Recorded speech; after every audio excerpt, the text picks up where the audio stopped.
பிரகிருதி கலையில் தோன்றி தரும் குணம் மூன்றாய் ஒன்றில் தான் மூன்றாய் மும்மூன்று ஆகும் இருங்குண ரூபமாகி ஈந்திடும் எங்கும் ஆன்மா பெருங்குண வடிவாய் போக சாதனம் பெத்த மாமே. மூலப்பிரகிருதி கலையின் வரும் குணவடிவாய் தோன்றி. திருப்பியும் அந்த படத்தை ஞாபகம் வச்சுங்க. கால நீதி கலை வித்து அராகம் வந்துருச்சு. கலையிலிருந்து மூலப்பிரகிருதி தோன்றும். மூலப்பிரகிருதி எதில் தோன்றும்? கலையிலிருந்து தோன்றும். சரிங்களா? அந்த மூலப்பிரகிருதி என்பது குணவடிவம், முக்குண வடிவம், அவ்வியக்தம். அதுக்கு என்ன பேருங்க? அவ்வியக்தம். மூன்று குணங்களும் வெளிப்படாத நிலை. வெளிப்படாத நிலைக்கு அவ்வியக்தம் என்று பெயர். பாருங்க, மூலப்பிரகிருதி கலையில் வரும், கலையின் வரும் குணவடிவாய் தோன்றி அதன் பின், எதன் பின்? எதன் பின்? கலை வித்து அராகம் மூணு தோன்றியதன் பிறகு, தோன்றிய பிறகு மூலப்பிரகிருதி கலையிலிருந்து வருகின்ற அவ்வியக்த குணவடிவாய். பாட்டில் குணவடிவுன்னு இருக்கு, இவர் பிராக்கெட்டில் அவ்வியத்தம்னு போறாரு. அவ்வியத்தம் என்பதற்கு என்னது? வெளிப்படாத நிலை. மூணு குணமும் அங்கே இருக்கும். ஆனால் எப்படி இருக்கும்? மறைஞ்சிருக்கும். மொக்கில் இருக்கிற வாசம் போல. ஒரு மல்லிகைப்பூ இருக்கு, மல்லிகைப்பூ மொக்கா இருக்கு. அப்போ அதுக்குள்ளே அந்த வாசம் எப்படி இருக்கும்? மறைஞ்சிருக்கும். விரிகிற போது வாசம் வெளிப்பட்டு தோன்றும். அது மாதிரி மூலப்பிரகிருதியில் மூன்று குணங்களும் சூக்கும வடிவாய் வெளிப்படாத நிலையில் இருக்கும். அந்த வெளிப்படாத நிலைக்கு என்ன பேர்? அவ்வியக்தம். அவ்வியக்த குணவடிவாய் முதல்வன் ஆணையினாலே தோன்றி தரும் குணம் மூன்றாய் தன்கண்ணின்று வியத்தமாய். முதல்ல அவ்வியத்தமாய் இருக்கும், பிறகு என்ன ஆகும்? வியத்தம், வெளிப்பட்டு வியத்தமாய் தரப்பட்டு குணதத்துவம் சாத்வீக முதலிய மூவகையாய் ஒன்றில் தான் மும்மூன்று ஆகும். அவற்றுள் ஒவ்வொன்றும் முத்திரப்பட்டு 9 வகையாம். முதல்ல மூலப்பிரகிருதி, மூலப்பிரகிருதிக்கு அப்புறம் என்னது? குணதத்துவம்.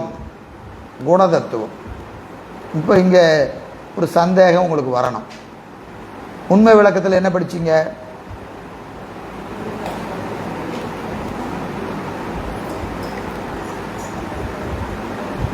அந்த காரணம் 4 சொல்லுங்க.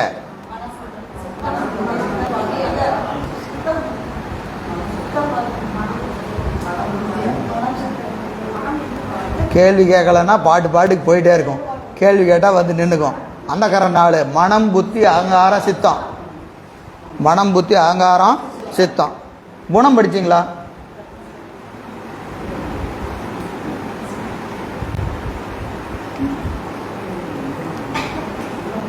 குணம் படிக்கல. ஆனால் இங்கே என்ன சொல்கிறாரு? குணதத்துவம் தோன்றும்ங்கிறார். குணதத்துவம் தோன்றும்ங்கிறார். சரி, இந்த கேள்விக்கு நான் இதெல்லாம் இந்த பாட்டை முடிச்சுட்டு திருப்பி வரேன். சரியா? ஏன்னா பாட்டை முடிச்சிடும் இந்த பாட்டை. சரி, ஒன்றில் தான் ஒன்றாய் மும்மூன்று ஆகும். மூன்று குணம். மூன்று குணம் என்னது? சாத்வீகம், ராசதம், தாமசம். ஒவ்வொன்றும் மும்மூன்று.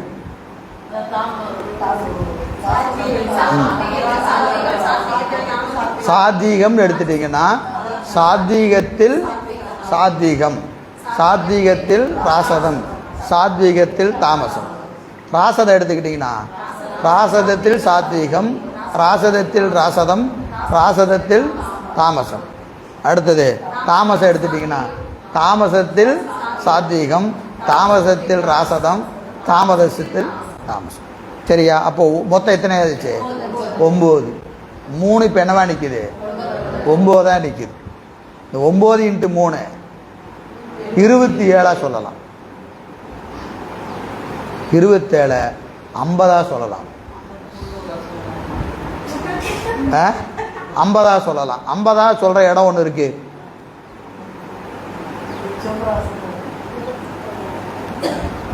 எத்தனாவது பாட்டு? சிவபிரகாசத்தில் 42வது பாட்டு. சிவபிரகாசத்தில் 42வது பாட்டு. அழகில் குணம்னார். நீங்கள் 50 சொல்லலாம், 500 சொல்லலாம், 1000 சொல்லலாம், எவ்வளோ வேணாலும் சொல்லலாம். அழகில் குணம் அப்படின்னு என்னது?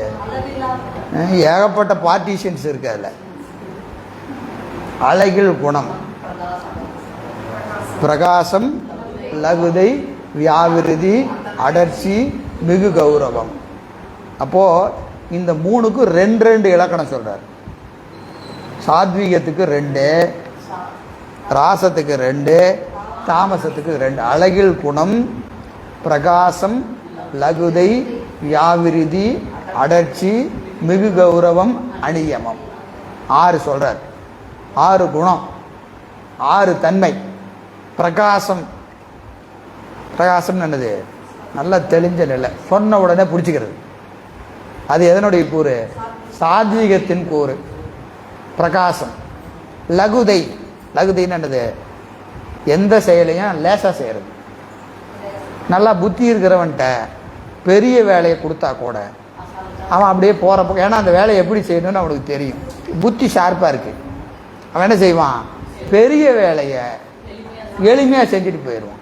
புத்தி இல்லாதவன்ட்ட சின்ன வேலையை கொடுத்தீங்கன்னா கூட குத்திக்கிட்டே இருப்பான். இங்கே போய் பார்ப்பான், அங்கே போய் பார்ப்பான், அதை பார்ப்பான். ஏன்னா என்ன இல்லை? புத்தி இல்லை. அப்போது லகுதை, பிரகாசம், வியாவிருதி, அடர்ச்சி, மிகு கௌரவம், அணியம். 6 நீங்கள் போய் பார்த்துக்குங்க. சரியா? இந்த 6 சாத்வீகத்துக்கு 2, ராசத்துக்கு 2, தாமசத்துக்கு 2. சரிங்களா? மும்மூன்றும், மும்மூன்று எத்தனை? 9. உயிர் ஒன்றில் கலந்தே நிற்கும். உயிரில் இந்த குணம் ஒரு குணமாக இருக்கவே இருக்காது, காம்பினேஷன் இருந்துக்கிட்டே இருக்கும். சாத்வீகம்னா சாத்வீகத்திலே இருக்காது. சாத்வீகம், அதில் கொஞ்சம் ராசதம், அதில் கொஞ்சம் தாமசம். சரிங்களா? இப்போ உதாரணத்துக்கு 100%. இப்போ நம்ம அறிவு எவ்வளவு? 100%. இதில் காலையில் வரும்போது 60% சாத்வீகம், 60% சாத்வீகம், ஒரு 20% ராசதம், ஒரு 20% தாமசம். இப்போ 100% அறிவில் இருக்குது. இப்போ மேக்சிமம் எது இருக்கு? சாத்வீகம் இருக்குது. வந்து உட்காந்து பாடம் கேட்ட உடனே புரியுது, நீங்கள் சொல்லுங்கள் பார்க்கலாம் அப்படின்னு இருக்கும். நேராக என்னாகும்? சாத்வீகம் அப்படியே குறைஞ்சிக்கிட்டே வரும். எது கூடும்? தாமசம் கூடலாம், ரஜோ கூடலாம். புரியுதுங்களா? மதியானம் வந்தால் தாமசம் அப்படியே 60 நிற்கும், சாத்வீகம் 20 நிற்கும். புரியுதுங்களா? மீதியெல்லாம் இருக்கும். இது நான் இது ஒரு வெரைட்டி, ஒரு காம்பினேஷன். 60:20:20 இது ஒரு காம்பினேஷன். இதை எப்படி சொல்லலாம்? 1 99 45 45 2 44 44 3 அப்படியே போயிட்டே போங்க. சாத்வீகத்தை 1லேருந்து கூட்டிகிட்டே போங்க. இப்போ எவ்வளோ காம்பினேஷன் வருது சொல்ல முடியுமா? அதை எண்ணிக்கையே சொல்ல முடியாது, எண்ணிக்கையே. ஆனால் அறிவு அப்படி தான் நிற்கும். அது எப்படி நிற்கும்? ஒரே மாதிரி நிற்கவே நிற்காது. இது கூடும் குறையும், ஏதோ ஒன்று கூடும் ஒன்று குறையும், ஒன்று கூடும் ஒன்று குறையும். இப்போ இந்த அறிவினுடைய தன்மை ஒரு போல ஒரே நேரத்தில் இருக்கவே இருக்காது, மாறிக்கிட்டே இருக்கும், மாறிக்கிட்டே இருக்கும். ஒரே மாதிரி 100% சாத்வீகம் வருமா? வந்துச்சு. யாருக்கு? 5 பேர் அறிவும் கண்களே கொல்ல அளப்பெரும் கரணங்கள் 4 சிந்தையே ஆக குணம் ஒரு 3. குணம் ஒரு 3. என்னது? ரஜோகுணம், சாத்வீகம், தாமசம். இந்த 3ம் திருந்து சாத்வீகம், 100% சாத்வீகமாக நினைச்சு. யாருக்கு? எங்க? தில்லையில கூத்த தரிசிக்கிற போது இந்த 2 0 ஆயிடுச்சு. ராசத குணமும் தமோ குணமும் என்ன ஆயிடுச்சு? 0 ஆயிடுச்சு. 100% சாத்வீகத்தில் நின்னார் சுந்தரர். எங்க? தில்லை பெருமானுடைய திருவடிக்கு கீழே. அதனால தான் அவருக்கு என்ன தெரிஞ்சது? தென்னிலா மலர்ந்த வேணியாய் நின்றன் திருடமும் கும்பிடப் பெற்று மண்ணிலே வந்த பிறவியே எனக்கு வாழிதாம் இன்பமாம் என்று கண்ணில் ஆனந்த அறிவினில் சொரிய கைமலர் உச்சிமேல் குவித்து பண்ணினால் நீடி அறிவரும் பதிகம் பாடினார் பரவினார். இந்த நிலை நமக்கும் பூசையில் ஒரு கணமோ அரை கணமோ 2 கணமோ 5 கணமோ வரும். நாம் பூசையில் மட்டும்தான் இந்த உணர்வை பெற முடியும். இந்த பூசையில் என்ன ஆகணும், இந்த அப்படியே ஸ்பார்க் மாதிரி அப்படி வந்து போகும். சடக்குன்னு இப்படி இந்த லைட்டில் அப்படி சுழுக்கினீங்கன்னா வரும் பாருங்க, அவ்வளவுதாங்க நமக்கு வரும். நம்ம அறிவு அவ்வளோதான். இது என்ன செய்யணும், அப்படி கொஞ்சம் நின்று எரியிற மாதிரி அந்த விளக்கு நின்று எரியணும். எரிஞ்சு என்ன ஆகணும், அப்படியே சுடர் விடணும். அப்புறம் என்ன ஆகணும், அப்படியே பிரகாசிக்கணும். அதை அந்த அடுப்பை பெருக்கணும். சோதி பெரிய ஆகணும்னா முதல்ல அடுப்பை பற்ற வைக்கணும். நம்மன்னு அடுப்பையே மூடி வச்சுக்கிட்டு எங்கே போய் சோதி பிரகாசிக்கிறது? புரியுதுங்களா? இப்போ அந்த சோதி பிரகாசிக்கிறதுக்கு ஒரே வழி அது பூசை தான். ஏன்னா அறிவில் சிவம் பிரகாசிக்கணும்னா பூசையில் மட்டும்தான் வாய்ப்பு. அங்கே பிரகாசித்த பிறகு தான் என்னாகும், அந்த கணம் கூடிக்கொண்டே வரும். ஒரு கணங்கிறது 2 கணம் ஆகி 10 ஆகி 50 ஆகி 1 மணி நேரம் ஆகி 2 மணி நேரம் ஆகி அப்புறம் என்ன ஆகும், எங்கும் காணினும் சிவசக்தி. அந்த நிலை வந்ததுக்கு அப்புறம் தான் நமக்கு தில்லையில் போய் பார்த்தா எங்கே இருக்கிறது, அண்டத்தில் இருப்பது பிண்டத்தில் இருப்பதும் பிண்டத்தில் இருப்பது அண்டத்தில் இருப்பதுமாக அந்த காட்சி வாய்க்கும். நமக்கு இங்கேயே வரலன்னா அங்கே ஒன்றும் வராது. எனவே குணம் பஞ்சாச பாவகமும் பண்ணுவிக்கும் தானே. சிவபிரகாசம் 42வது பாட்டு முடிக்கும் போது என்ன சொல்றாரு, பஞ்சாச பாவகம் 50 வகை. குணத்தை 50 வகையா சொல்லலாம். 9ஆ சொல்லி 50ஆ சொல்லி இன்னும் பல வகை, இன்னும் பல வகை. அதை என்ன செய்ய முடியாது, ஒரு வரையறைக்குள்ள சொல்ல முடியாது. ஆனாலும் எவ்வளோ சொல்லலாம், 3 9 50 எவ்வளோ வேணாலும் வச்சு, அதுக்கு மேலே எவ்வளோ வேணாலும் வச்சுக்கலாம். ஏன்னா இந்த பர்சன்டேஜ் என்ன ஆகும், ஒன்று கூடிக்கிட்டே ஃப்ராக்ஷனில் கூடும். நான் சும்மா 1 2ன்னு சொல்கிற மாதிரி 1.1 1.2 1.3 இப்படி கூட பர்சன்டேஜ் வச்சுக்கலாம். அப்போ எவ்வளோ கணக்கு வர்றது, அறிவு அப்படி தான் நிற்கும். ஆனால் இதெல்லாம் நமக்கு விளங்காது, நமக்கு விளங்காது இல்லைங்களா? அப்போது அதுதான் காரணம். ஒரே இடத்துல பல பேர் இருந்தாலும் எல்லாருக்கும் எல்லாம் புரிகிறது இல்லை. புரியுதுங்களா? அப்புறம் அவருக்கே முதல் நிமிஷம் புரிஞ்சது 2ஆம் நிமிஷம் புரியாது. ஏன்னா போன நிமிஷத்தில் அவர் சாத்வீகத்தில் கூட இருந்திருப்பார், அடுத்த நிமிஷம் சாத்வீகத்தில் குறைஞ்சிருவார். புரியுதுங்களா? அதனால் இது கணக்கிலேயே வராது. சரி பாருங்க, ஒன்றில் தான் மும்மூன்றாய் அவற்றுள் ஒவ்வொன்றுக்கும் முத்திரப்பட்டு 9 வகையாய் போக சாதனம் போகத்திற்குரிய சாதனமாய் அதன்கண் தோன்றும் புத்தி முதலிய தத்துவங்களும் குணதத்துவத்திலிருந்து புத்தி தத்துவம் தோன்றும். இப்போ சித்தம்ங்கிறது ஒன்று நம்ம படிச்சிருக்கிறோம் சரிங்களா? சித்தமாம் அவ்வியக்தம் சிந்தனை எதுவும் செய்யும் புத்தி அவ்வியத்தில் தோன்றி புண்ணிய பாவம் சார்ந்து வரும்பத்து நிச்சயம் பண்ணி பின்னாடி அடுத்த பாட்டில் சொல்கிறார். சரி, அது அங்கே பார்ப்போம். எனவே புத்தி முதலிய தத்துவங்களும் பெருங்குண வடிவாய் பெத்தமாமே, பெரிய குணவடிவாய் முதல்வன் ஆணையால் உயிரை பந்திக்கும். எங்கும் ஆன்மா இருங்குண ரூபமாகி ஏய்ந்திடும். அதனால் போக நுகரும் இடமெங்கனும் உயிரும் பெரிய அக்குணரூபமாய் நிற்கும் என்க. ஆன்மா எப்பவுமே குணவடிவாய் நிற்கும். ஆன்மா எப்படி நிற்கும்? குணவடிவாய் நிற்கும். ஏன்னா குணங்கள் ஆன்மாவோடு கூட்டப்படுகிறது. குணங்கள் என்ன குணம்? தாமசம், ராசதம், சாத்வீகம். இந்த 3 குணம் யாருக்குரியது? எங்கிருந்து வந்துச்சு?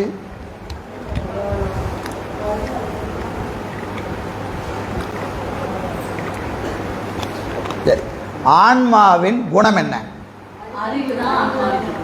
ஆன்மாவின் குணம் அறிவு. அறிவித்தால் அறிவது அறிவினுடைய இலக்கணம். ஆனால் ஆன்மாவின் குணம் எது? அறிவு. அறிவு தான் ஆன்மாவுக்கு குணம். அறிவு இருந்தால் இச்சையும் செயலும் இருக்கும். சரிங்களா? இப்போ ஆன்மாவின் இது என்னது? குணம் அறிவு தான். சரி, இங்கே 3 குணம் சொல்கிறோமே, சாத்வீகம், ராசதம் தாமசம்னு சொல்கிறோமா இல்லையா? இந்த 3 குணம் யாருடையது?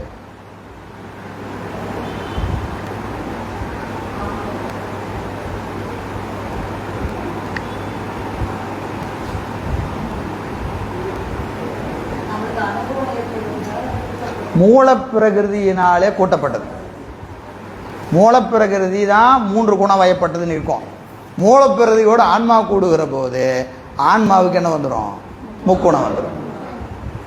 இந்த மூலப்பிரகிருதி சம்பந்தம் இருக்கிற வரைக்கும் ஆன்மாவுக்கு என்ன இருக்கும்?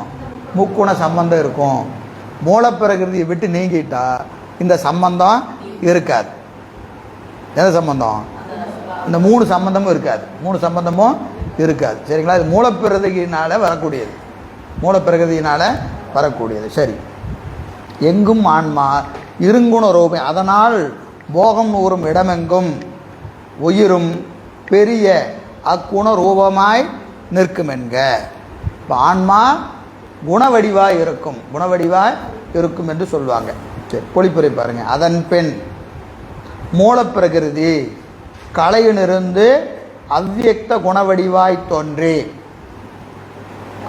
தன்கண் நிற்கும் வியத்தமாய் தரப்படும் குணதத்துவமும் சாத்வீக முதலிய மூவகையாய் அவற்றிற்கு ஒவ்வொன்றும் உத்தரப்பட்டு 9 வகையாம் போகத்திற்கு சாதனமாய் அதன்கண் தோன்றும் புத்தி முதலிய தத்துவங்களும் குணவடிவாயை உயிரை பந்திக்கும். அதனால் போக நுகருமிடத்து எங்கனும் உயிரும் அக்குண ரூபமாய் நிற்கும். சரிங்களா? இதுக்கு கீழே எல்லாமே என்னது? குணவடிவு தான். குண வடிவு தான். நீங்கள் சித்தம், புத்தி, அகங்காரம், ஞானேந்திரியம், கண்மேந்திரியம், தன்மாத்திரை, பூதம் எல்லாமே குணக்கலப்பு உடையது. குணக்கலப்பு உடையது. நீங்கள் போகம்னு சொன்னாவே குண வடிவத்தில் தான் இருக்கும். புரியுதுங்களா? நீங்கள் நுகர்பொருள், நுகர்பொருள் எல்லாமே என்னது? குண சம்பந்தம் உடையது. குண சம்பந்தம் உடைய நுகர்பொருள் எது? சும்மா ஒரு உதாரணம் சொல்லுங்க. நுகர்பொருள் எல்லாமே நுகர்பொருள் தான். எல்லாமே நுகர்பொருள் தான். அதுக்கு குண சம்பந்தத்தை எப்படி சொல்றது? உதாரணத்துக்கு வச்சுக்குவோம். ஒரு பொருளை நுகர்கிற போது ஒரே மாதிரி ஆன்மா நுகராது. ஒரே பொருள் தான், அதை ஒரே மாதிரி எப்பவுமே நுகராது. நுகர்ற ஆன்மா அதே ஆன்மா தான், நுகர்கிற பொருளும் அதே பொருள் தான். ஆனால் 10 தடவை நுகர்கிறது, 10 தடவை நுகர, 10 தடவை ஒரே மாதிரி நுகருமான்னு கேட்டால் நுகராது. ஏன் நுகராது? உதாரணத்துக்கு வச்சுக்குவோம். ஏற்கனவே பல தடவை சொன்னது தான். வீட்டுக்கார அம்மா காலையில் காப்பி கொண்டு வந்து கொடுக்குறாங்க. காப்பி கொண்டு வந்து கொடுக்குறாங்க. 6 மணிக்கு காப்பி கொடுக்குறாங்க. நீங்கள் அங்கே பார்க்குறீங்க. எல்லா வீட்லேயும் கொடுப்பீங்களா கொடுக்க மாட்டீங்களாம்மா? நீங்கள் கொடுப்பீங்களா உங்கள் வீட்டுக்காரர் காப்பி? அப்புறம் ஏன் காப்பின்னு அந்த அம்மாவை பார்க்குறீங்க? நீங்கள் பார்க்கலையா? சரி. காப்பி கொண்டு வந்து 6 மணிக்கு கொடுக்குறாங்க. சரியா? அதை வீட்டுக்காரரு என்ன செய்கிறாரு? காப்பி வாங்கி சாப்பிட்றாரு. சாப்பிடும்போது ஏங்க காப்பி சாப்பிடுங்க அப்படின்னா, சரிம்மா சாப்பிட்றேன்னு வாங்கி சாப்பிட்றாரு. உள்ள கொஞ்சம் நேரம் காப்பி வச்சுருப்பாரு. ஏங்க காப்பி ஆறுது குடிங்க சொல்லுவாங்களா இல்லையா? இவர் செல்ல நோண்டிக்கிட்டே இருப்பார். காஃபி சாப்பிடுங்க, என்ன காரிட்டு இருக்கு, தான் குடிக்கிறமான்னு எடுத்து குடிச்சிடுவார். இன்றைக்கி 6 மணிக்கு இது நடந்துச்சு. சொன்ன உடனே இவர் என்ன செஞ்சிட்டாரு? எடுத்து குடிச்சிட்டார். இதே அடுத்த நாள் அதே மாதிரி அதே காப்பி, அதே சீட்டு, அதே செல்லு, அதே வீட்டுக்கார அம்மா வந்து காப்பியை கொடுக்குறாங்க. இவர் செல்லை நோண்டிகிட்டு இருக்கிறாரு. ஏங்க காப்பி யாருது குடிங்கன்றாங்க. இவர் செல்லை நோண்டிகிட்டு இருக்கு. ஏங்க காப்பி யாருது குடிங்கன்றார். குடிக்க தெரியாதா? நொய் நொய் நொய்ங்கிற. நேற்று சொன்ன உடனே எடுத்து குடிச்சிட்டார். இன்னைக்கு என்ன சொல்கிறாரு? குடிக்க தெரியாதா? வச்சுட்டு இல்லை போ நோய் நோய் நோய்ங்கிற அப்படிங்கிறார். இப்போது அதே நுகர்பொருள் காப்பி தான். நேற்று கொடுத்தாலும் அதே தான், குடித்தாலும் அதே தான், இன்றைக்கி அதே காப்பி தான், கொடுத்தாலும் அதே தான், குடிக்கிற ஆள் அதே தான், அதே 6 மணி, அதே டேபிள், அதே சேர். ஏதாவது மாறி இருக்கா? ஏன் மாறிச்சு? 5:59க்கு நேற்று யாரும் ஃபோன் பண்ணலை. இன்னைக்கு 5:59க்கு ஒருத்தன் ஃபோன் பண்ணி என்ன பண்ணிட்டான்? ப்ரெஷரை ஏற்றி விட்டான். அவன் என்ன ஃபோன் பண்ணா என்ன பேசுனான்னு தெரியாது. என்ன பண்ணுறதுன்னு இவர் உட்காந்துருப்பார். அந்த அம்மா எப்பவும் போட சொல்கிற மாதிரி ஏங்க காப்பி குடிங்க ஆறுதுன்னா இவர் என்ன ஆகிட்டாரு? நேற்று சாத்வீகத்தில் இருந்தார். நம்ம காப்பி ஆறுறது கரெக்டு தானே, சரி குடிச்சிருவோன்னு குடிச்சிட்டார். இன்னைக்கு ரஜோகுணத்தில் இருக்கிறார். புரியுதுங்களா? அப்போ நுகர்பொருள் என்னாச்சு? நுகர்பொருள் மாறலை, நுகர்பொருள் குணம் மாறிடுச்சு. குணம் மாறிடுச்சு இல்லையா? அப்போ என்ன ஆயிடுச்சு? அனுபவம் மாறுது, அனுபவம் மாறுகிறது. இப்போ வீட்டுக்கார அம்மா கல்யாணம் பண்ணும் போதே மானே தேனே நீ இல்லாமல் நான் இல்லை, எப்போங்க வீட்டுக்கு வரீங்க? தான் வந்துட்டே இருக்கிறம்மா அப்படிம்பாரு. ஒரு வருஷம் கழிச்சு வர தெரியாதா போனவை. ஏன்? அப்போ குணம் வேறையா இருந்துச்சு, இப்போ குணம் வேறையா இருக்கு. அப்போ பொருள் மாறலை. புரியுதுங்களா இல்லையா? போகத்தை நுகர்வரும் மாறலை, போகமும் மாறலை. எது மாறுகிறது? குணம் மாறுகிறது. குணம் மாறுகிற போது என்ன ஆகிடும்? அனுபவம் மாறிவிடும். புரியுதா இல்லைங்களா? நல்ல சாத்வீகத்தில் இருந்தா இன்னும் கொஞ்சம் சொல்லுங்க அப்படின்னு கேட்போம். இல்லை நான் தாமசத்தில் இருந்தா எப்பங்க முடிப்பார்? 4 மணிக்கு பஸ் வேற வந்துடும், 4 மணிக்கு பஸ் வந்துடும், எப்போ முடிப்பீங்க? இவருபாட்டுக்கு நடத்திக்கிட்டே இருக்கிறாரு. என்னாச்சு? குணம் மாறுது. குணம் மாறுகிற போது போகம் மாறிட்டு இருக்கு. எப்பவுமே ஆன்மா குண சம்பந்தம் உடையது. நீங்கள் எதை அனுபவிச்சாலும் நேற்று சந்தோஷமாக அனுபவிச்சதை இன்னைக்கு பார்க்கிற போது நமக்கு என்ன ஆகுது? எல்லாமே நீங்கள் உலகத்தில் அனுபவிக்கிற எல்லா பொருளும் பொருள் மாறவே மாறாது, பொருள் மாறவே மாறாது, அப்படிதான் இருக்கும். ஆனால் நம்ம அறிவு மாற மாற என்ன ஆகுது? அதன் மீது இருக்கிற விருப்பம் கூடும், இல்லைன்னா குறையும். நேற்று வேண்டான்னு சொன்னதை இன்னைக்கு வேணும்னு சொல்லுவோம், இன்னைக்கு வேணும்னு சொன்னதை நாளைக்கு வேண்டான்னு சொல்லுவோம். இதெல்லாம் எதனால்? குண சம்பந்தம் தான், குண சம்பந்தம் தான். இன்று செய்கிற பூசை நாளைக்கு செய்கிற போது வேற மாதிரி இருக்கு. ஏன் இருக்கு? அதே பூசை தான், அதே 1 மணி நேரம் தான், அதே திரவியம் தான், அதே உடையவர் தான். ஏதாவது மாறி இருக்காங்க? நேரம் மாறலை, அங்கே வச்சிருக்கிற பொருள் மாறலை, பாடின தேவாரம் கூட மாறலை, அதே தேவாரம் தான். சாமிக்கு போர் அடிக்குதோ இல்லையா அதை பற்றிலாம் எனக்கு கவலை இல்லை. நான் அதே தான் தீக்க வாங்கின நாளிலிருந்து பாட்டை மாத்திர வழக்கமே. இன்னைக்கு ஒரு பேச்சு நாளைக்கு ஒரு பேச்சு இல்லை, எப்பவும் ஒரே பேச்சு தான், அதே பாட்டு என்னது பாடி இருக்கிறோம். ஆனால் நேற்று பூசை ஒரு மாதிரி இருக்கு, இன்னைக்கு ஒரு மாதிரி இருக்கு இல்லையா? என்னமோ தெரியலைங்க, இன்னைக்கு பூசை நல்லா இருந்ததுங்க சொல்கிறோமா இல்லையா? அது என்ன காரணம்? வேற எங்கே சுற்றி பார்த்தாலும் வேற எதுவும் தெரியல. குண சாத்வீகத்தில் இருந்தது, குண சாத்வீகத்தில் இருந்ததுனால பூசை அருமையாக இருந்தது. குண தாமசமோ ராசதத்தோடு இருந்தால் பூசை எப்படி இருக்கும்? சடங்காக இருக்கும். ஒரு சடங்கு, சாமி தண்ணி ஊற்றியாச்சு, தேவாரம் பாடியாச்சு, எந்திரிப்பான். திருப்பதியில் மொட்டை அடிக்கும் போதே எந்திரி நீ கிளப்புவான, அந்த மாதிரி பஞ்சபுராணம் பாடியாச்சு எந்திரியா அப்படின்னு சாமி எழுப்பிவிட வேண்டியது தான் இல்லையா? அப்போது நம்ம குணம்தான் எல்லாமே. இப்போ ஆன்மா என்றும் குணவடிவாய் நிற்கும், குணவடிவாய் நிற்கும். காரணம் பிரகிருதி மாயினாலே சார்தலின் வண்ணமாதல் ஆன்மாவுடைய இயல்பு. இப்போ எதோட கலந்துருக்கு? மூலப்பிரகிருதியோட கலந்து நிற்குது, மூலப்பிரகிருதியோட கலந்து நிற்குது. மூலப்பிரகிருதி எங்கே இருக்கு? இப்போ நமக்கு எங்கே இருக்குது மூலப்பிரகிருதி? மூலப்பிரகிருதியோட கலந்து நிற்கிறோம். எங்கம்மா கலந்து நிற்கிறோம்? இந்த உலகம், உடம்பு எல்லாம் மூலப்பிரகிருதியில் தான் வந்திருக்குது. இந்த உடம்பு மூலப்பிரகிருதிகளோட கூறு, உலகம் மூலப்பிரகிருதியினுடைய கூறு, தனு கரண புவன போகம் எல்லாம் மூலப்பிரகிருதியில் தான் வருது இல்லைங்களா? எல்லாம் அதிலிருந்து தான் வருது. அதனால் ஆன்மா என்றும் குணரூபமாய் நிற்கும். சரி, அடுத்த பாட்டு பாருங்கள். 148. 1:40 ஆயிடுச்சா? ஆயிடுச்சு, சாப்பிட்டு பேசிக்கலாம். திருச்சிட்டம்பலம். சிவாய நம.